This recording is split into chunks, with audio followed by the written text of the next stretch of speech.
Finally మన India మొత్తం ఎంతో ఆశగా ఎదురు చూస్తున్న ఆ న్యూస్ వచ్చేసింది. గవర్నమెంట్ కొత్త జిఎస్టీ స్లాబ్ని అమల్లోకి తీసుకువచ్చింది. ఈ వీడియోలో మనం కొత్త జిఎస్టీ స్ట్రక్చర్లో ఏ వస్తువులపైన ఎంత ట్యాక్స్ పడుతుంది, ఏ వస్తువులపైన రేట్లు తగ్గబోతున్నాయి, ఏ వస్తువుల రేట్లు పెరగబోతున్నాయి అనే విషయాన్ని క్లియర్గా తెలుసుకుందాం. గైస్, ఈ వీడియో చాలా ఇంపార్టెంట్. గవర్నమెంట్ ఏ వస్తువులపైన ఎంత ట్యాక్స్ వేస్తుంది, ప్రజల నుంచి ఎంత డబ్బును కలెక్ట్ చేస్తున్న విషయం ప్రతి ఒక్కరూ తెలుసుకోవాలి.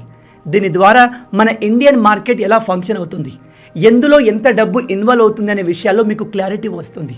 జనరల్గా మన ఆర్థిక మంత్రి నిర్మలా సీతారామన్ గారిని దేశంలో ఉన్న ప్రతి ఒక్కరూ తిట్టుకునేవారు, ఎస్పెషల్లీ మనలాంటి మిడిల్ క్లాస్ వాళ్ళు. ఉద్యోగులైతే మా దగ్గర నుంచి ట్యాక్సులు ఎక్కువగా కలెక్ట్ చేస్తున్నారు అని ప్రతి ఒక్కరూ డిసప్పాయింట్ అయ్యేవారు. అందుకే ఈ సంవత్సరం నిర్మలా సీతారామన్ గారు తనపై ఉన్న ఈ హేట్ రేట్ని తొలగించుకోవడానికి డిసైడ్ అయినట్టుగా కనిపిస్తున్నారు. ఎందుకంటే రీసెంట్గానే 12 లక్షల ఇన్కమ్ వరకు ఎటువంటి ట్యాక్స్ కట్టాల్సిన అవసరం లేదు అని ఒక గుడ్ న్యూస్ని ఇచ్చారు. అండ్ ఇప్పుడు కొత్త జిఎస్టీ స్ట్రక్చర్ని తీసుకువచ్చారు. ఈ కొత్త జిఎస్టీ మిడిల్ క్లాస్ ప్రజలకు నిజంగానే ఒక వెరీ గుడ్ న్యూస్. దీన్ని గవర్నమెంట్ దివాళీ గిఫ్ట్ అని కూడా చెప్తుంది. మరి ఈ కొత్త జిఎస్టీ మనందరికీ వరమా శాపమా అనేది ఇప్పుడు డీటెయిల్గా డిస్కస్ చేద్దాం. గవర్నమెంట్ కొత్తగా తీసుకువచ్చిన ఈ జిఎస్టీ స్ట్రక్చర్లో కేవలం 2 స్లాబ్లు మాత్రమే ఉంటాయి. అంటే ఇకపై వస్తువులపైన 5% ఆర్ 18% జిఎస్టీ మాత్రమే ఉంటుంది. ఇంతకు ముందు 4 స్లాబులు ఉండేవి. అందులో 5%, 12%, 18% అండ్ 28% ఉండేవి. మన ప్రీవియస్ జిఎస్టీ స్ట్రక్చర్ని మీరు ఇక్కడ చూడవచ్చు. ప్రీవియస్లో food, grains and fruits, vegetable పైన ఎటువంటి ట్యాక్స్ వేయలేదు. కానీ మంచి నూనె పైన, ఈవెన్ చెప్పుల పైన కూడా 5% జిఎస్టీ వేశారు. ప్రాసెస్డ్ ఫుడ్ పైన, మొబైల్స్ పైన, ఫ్రూట్ జ్యూస్ పైన 12% జిఎస్టీ వేశారు. అండ్ మనం రోజు వాడే సోపులు, టూత్ పేస్టులు, ఏసీల పైన 18% జిఎస్టీ ఉండేది. ఇక లగ్జరీ వస్తువుల విషయానికి వస్తే ఎస్పెషల్లీ కార్స్ పైన 28% జిఎస్టీ ఉండేది. అందుకే ప్రతి ఒక్కరూ గవర్నమెంట్ ఇంతగా ట్యాక్సులు తీసుకోవడం ఏంటి అని తిట్టుకునేవాళ్ళు. నిర్మలా సీతారామన్ గారిని హేట్ చేసేవారు. ఈమె పైన అనేక మీమ్స్ కూడా క్రియేట్ చేశారు. వాటిని మీరు చూసే ఉంటారు. అయితే బహుశా గవర్నమెంట్ ఈ విషయాన్ని గమనించి ఉంటుంది. అందుకే ఈసారి ప్రజలకు బంపర్ ఆఫర్గా ఈ 4 జిఎస్టీ స్లాబ్లు తొలగించి కేవలం 2 మాత్రమే తీసుకువచ్చారు. అందులో కేవలం 2 మెయిన్ స్లాబ్లు ఉన్నాయి. అదే 5% అండ్ 18%. అల్ట్రా లగ్జరీ వస్తువులపైన, వీటిని మన మిడిల్ క్లాస్ వాళ్ళు లైఫ్లో కొనరు, వాటిపైన 40% జిఎస్టీ వేశారు. ఇది కేవలం బాగా డబ్బున్న వాళ్ళకే ఎఫెక్ట్ అవుతుంది. కాబట్టి దాంతో మనకు ఎటువంటి ఇబ్బంది ఉండదు. ఇక ఈ కొత్త జిఎస్టీలో ఏ వస్తువులపైన ఎంత ట్యాక్స్ పడుతుంది, ఏ వస్తువుల రేట్లు తగ్గాయి అనే విషయానికి వస్తే మీరు ఇక్కడ టేబుల్లో చూడవచ్చు. ఇంతకుముందు మనం 12% జిఎస్టీ పే చేస్తున్న టూత్ పేస్టులు, షాంపులు, ఉప్పు, బిస్కెట్లు, బైసైకిళ్ళు వీటన్నిటి ధర తగ్గబోతున్నాయి. ఎందుకంటే వీటిపైన ఇంతకు ముందు 12% జిఎస్టీ ఉండేది, ఇప్పుడు 5%కి తగ్గింది. అలాగే టీవీలు, ఏసీలు, బైక్లు, మిడిల్ క్లాస్ వాళ్ళు ఉపయోగించే కార్స్, వీటన్నిటి రేట్లు బాగా తగ్గబోతున్నాయి. ఎందుకంటే వీటిపైన ఇంతకు ముందు 28% జిఎస్టీ ఉండేది, ఇప్పుడు అది 18%కి తగ్గింది. మీలో ఎవరైనా టీవీ, ఏసీ, కొత్త బైక్, కొత్త కార్ కొనాలి అనుకుంటే ఇదే మీకు సరైన సమయం. బై ద వే, ఈ కొత్త జిఎస్టీ రేట్స్ అనేవి ఈ నెల సెప్టెంబర్ 22 నుంచి అమల్లోకి రాబోతున్నాయి. అయితే ఈ కొత్త జిఎస్టీలో బాగా ఎఫెక్ట్ అయింది ఎవరు అంటే బాగా డబ్బున్న వాళ్ళు అండ్ ఈ మందుబాబులు. బియర్, పాన్ మసాలా, గుట్కా, సిగరెట్ తాగే వారికి బ్యాడ్ న్యూస్ ఏమిటంటే ఈ అన్ని వస్తువులపైన, ఈవెన్ బియర్ పైన 40% జిఎస్టీ వేశారు. అంటే ఆల్కహాల్ ప్రైజెస్ పెరగబోతున్నాయి. గుట్కా, టొబాకో, సిగరెట్ల ప్రైజులు కూడా పెరగబోతున్నాయి. ఇది ఒక మంచి విషయం. అట్లీస్ట్ ఇప్పుడైనా ప్రజలు వీటికి దూరం అవుతారు. రోజుకి 10 సిగరెట్లు తాగేవారు 5 మాత్రమే తాగుతారు. 2 బీర్లు తాగేవారు 1 బీర్ తాగుతారు. చాలామంది మానేస్తారు అని నేను అనుకుంటున్నాను. రియాలిటీ ఏంటో నాకు తెలియదు. మీరు గెస్ చేసి కింద కామెంట్లో చెప్పండి.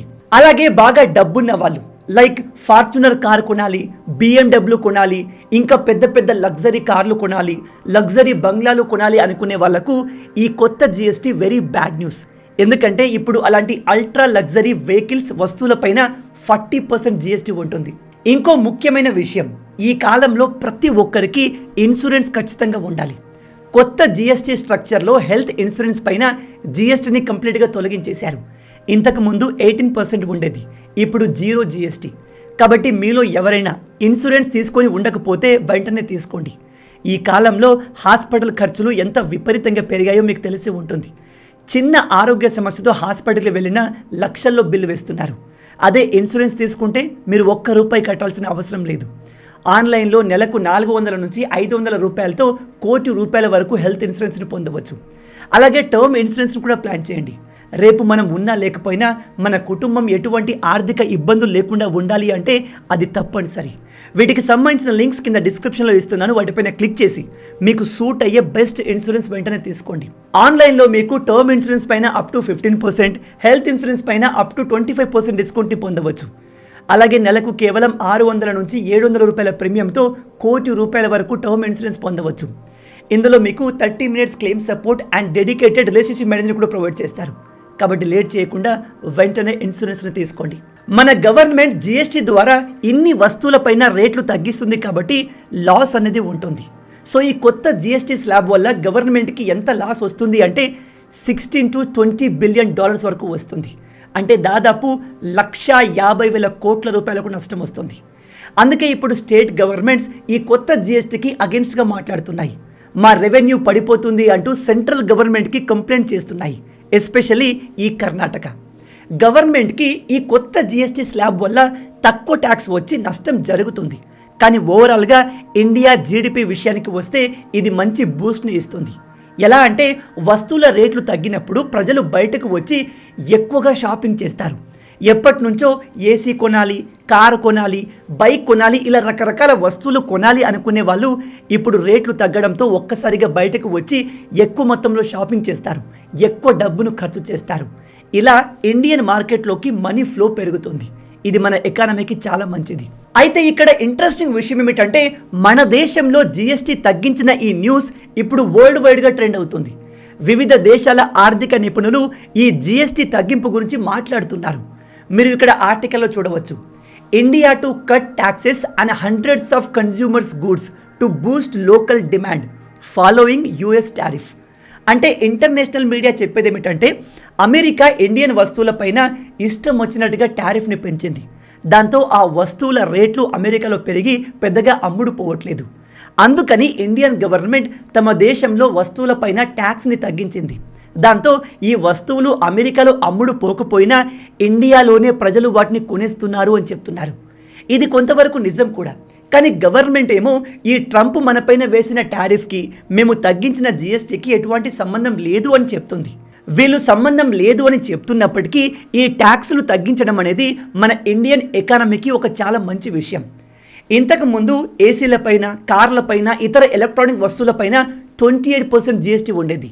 ఇప్పుడు దాన్ని 18కి తగ్గించారు. దాంతో మన ఇండియన్ మార్కెట్లో ఈ వస్తువుల డిమాండ్ పెరుగుతుంది. ప్రజలు బయటకు వచ్చి ఎక్కువగా కొనడం చేస్తారు.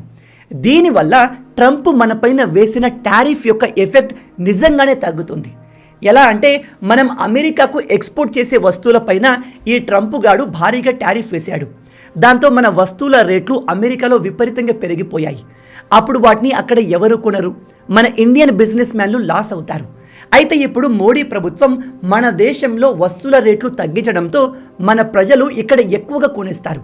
అలాంటప్పుడు మనం మన వస్తువుల్ని అమెరికాకు పంపాల్సిన అవసరం లేదు. మన దగ్గరే డిమాండ్ ఎక్కువగా ఉన్నప్పుడు మనం బయట దేశాలకు ఎందుకు వస్తువుల్ని పంపిస్తాము? దీంతో ట్రంప్ టారిఫ్ ఎఫెక్ట్ మన ఇండియా పైన ఏమాత్రం ఉండదు. ఇప్పుడు వీడు 50 కాదు 100% టారిఫ్ వేసుకున్నా ఇండియా పెద్దగా ఎఫెక్ట్ కాదు.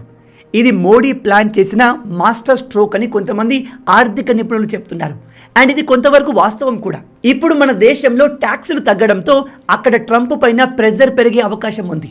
ఎలా అంటే మన దేశంలో ఎలక్ట్రానిక్ వస్తువులపైన ట్యాక్సులు తగ్గించారు అంటే అది కేవలం మన ఇండియాలో తయారైన వస్తువులపైనే కాదు, ఫారెన్ కంపెనీ ఎలక్ట్రానిక్ వస్తువులపైన కూడా ఇండియాలో GST తగ్గుతుంది.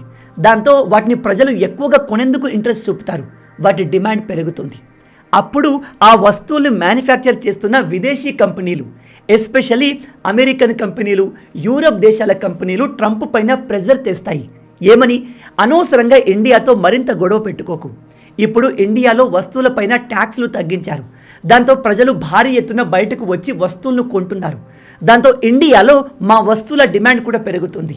ఇండియాలో భారీ ఎత్తున బిజినెస్ చేయడానికి ఇదే బెస్ట్ అవకాశం అని చెప్తున్నారు. అలాగే ఇండియాతో ఫ్రీ ట్రేడ్ అగ్రిమెంట్ చేసుకోవడానికి ఇదే సువర్ణ అవకాశం. ఎందుకంటే ఈ టైంలో ఇండియన్ మార్కెట్లోకి కంపెనీలు తమ వస్తువులు తీసుకువస్తే వాటి ప్రైజెస్ తక్కువగా ఉంటాయి కాబట్టి జనాలు వాటిని విపరీతంగా కొంటారు. మీరు చూస్తూ ఉండండి, రాబోయే కొన్ని రోజుల్లోనే యూరప్ నుంచి అనేక కంపెనీలు ఇండియాలోకి భారీ ఎత్తున ఎంటర్ అవుతాయి. అండ్ యూరప్ దేశాలు మన ఇండియాతో ఫ్రీ ట్రేడ్ అగ్రిమెంట్ చేసుకోవడానికి ఇంట్రెస్ట్ కూడా చూపిస్తాయి. ఇప్పుడు మీలో కొంతమంది అనుకోవచ్చు, బ్రదర్ మన దేశంలో జిఎస్టీ రేట్స్ తగ్గించి వస్తువుల రేట్ తగ్గేలా చేస్తే ఇంత ఎఫెక్ట్ ఉంటుందా అంటే మీలో తెలియని వాళ్ళకి చెప్తున్నాను. మన ఇండియా చిన్న దేశం కాదు, 140 కోట్ల మంది జనాభా ఉన్న దేశం మనది. అండ్ మన దేశ మార్కెట్ చిన్నది కాదు. మన భారతీయులు తలుచుకుంటే రాత్రికి రాత్రే ఒక కంపెనీని వరల్డ్లోనే బిగ్గెస్ట్ కంపెనీ చేయగలరు. అండ్ ఎంత పెద్ద కంపెనీనైనా నేలకు తొక్కేయగలరు. ఈ విషయం చాలామంది భారతీయులకు తెలియదు. మన దేశ కన్జ్యూమర్స్ దగ్గర అంత పవర్ ఉంది. నేను మీకు నా ప్రీవియస్ వీడియోలో క్లియర్గా చెప్పాను, మన భారతీయులు నిజంగా తలుచుకుంటే ఏమని కేవలం ఇవ్వాల నుంచి మేడ్ ఇన్ ఇండియా వస్తువులు మాత్రమే కొంటాము అని డిసైడ్ అయ్యారు అనుకోండి, మన ఇండియా డెవలప్ అవడానికి సంవత్సరం పట్టదు. జోక్ కాదు, నిజంగా చెప్తున్నాను.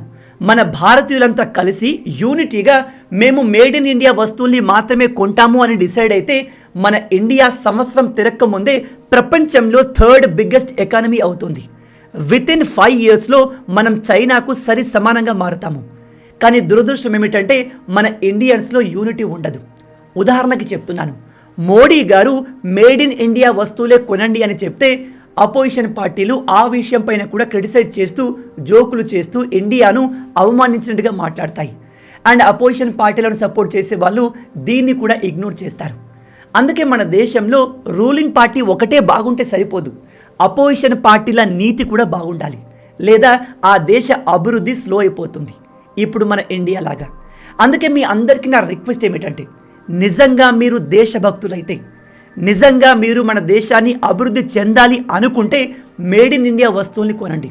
ఐ నో అన్ని విషయాల్లో మేడ్ ఇన్ ఇండియా వస్తువులు అవైలబుల్ ఉండవు, కానీ ఎక్కడైతే పాసిబుల్ అవుతుందో అక్కడ ముందు ప్రయారిటీ మేడ్ ఇన్ ఇండియా వస్తువులకు ఇవ్వండి. ఆ తర్వాత ఫారెన్ కంపెనీ వస్తువులు కొనండి. మీరు ఇలా చేస్తూ 10 మందికి ఇలా చేసేలాగా ఇన్స్పైర్ చేయండి. ఈ వీడియోని మీ ఫ్రెండ్స్ అండ్ ఫ్యామిలీ అందరితో షేర్ చేయండి. టాపిక్ డైవర్ట్ అయిపోయింది, మెయిన్ టాపిక్లోకి వద్దాం. జిఎస్టీ తగ్గించి వస్తువుల పైన ప్రైస్ తగ్గడంతో మన ఇండియన్ మార్కెట్లో వస్తువుల డిమాండ్ పెరుగుతుంది. దాంతో ఓవరాల్గా మన ఇండియన్ మార్కెట్ అన్ని కంపెనీలకు, ఈవెన్ పెద్ద పెద్ద ఫారెన్ కంపెనీలకు ఒక బెస్ట్ ప్లేస్, అట్రాక్టివ్ మార్కెట్ లాగా మారుతుంది.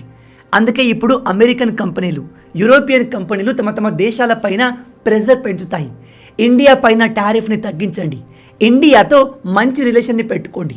ఎందుకంటే ఇండియన్ మార్కెట్ని క్యాప్చర్ చేయడానికి ఇదే సరైన సమయం అని తమ దేశాల్ని పుష్ చేస్తాయి. రాబోయే 2-3 సంవత్సరాల వరకు ఈ కొత్త జిఎస్టీ ఎఫెక్ట్ మన ఇండియన్ మార్కెట్ పైన భారీగా కనిపిస్తుంది.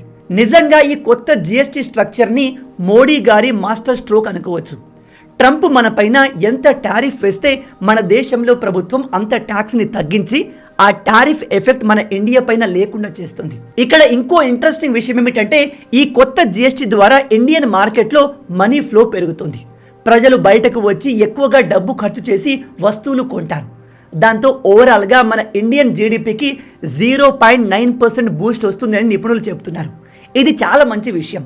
అయితే ఇప్పుడైనా ట్రంప్ మన ఇండియా పైన వేసిన టారిఫ్ని తగ్గిస్తాడా అంటే, రీసెంట్గా వచ్చిన రిపోర్ట్స్ ప్రకారం ఈ ట్రంప్ గాడు మన ఇండియాను చాలా పర్సనల్గా తీసుకున్నాడు. వీడు పర్సనల్ ఈగోతోనే ఇండియాను ఎలాగైనా వీక్ చేయాలని ప్లాన్తో మన పైన టారిఫ్ వేస్తున్నాడు. దీనివల్ల అమెరికాకి లాంగ్ టర్మ్లో చాలా నష్టం వస్తుంది. ఈ విషయాన్ని అమెరికాలోని చాలామంది నిపుణులు చెబుతున్నప్పటికీ ఈ ట్రంప్ పట్టించుకోవట్లేదు. వీడు మన ఇండియా ఇచ్చిన రీప్లేకి బాగా హట్ అయ్యాడు.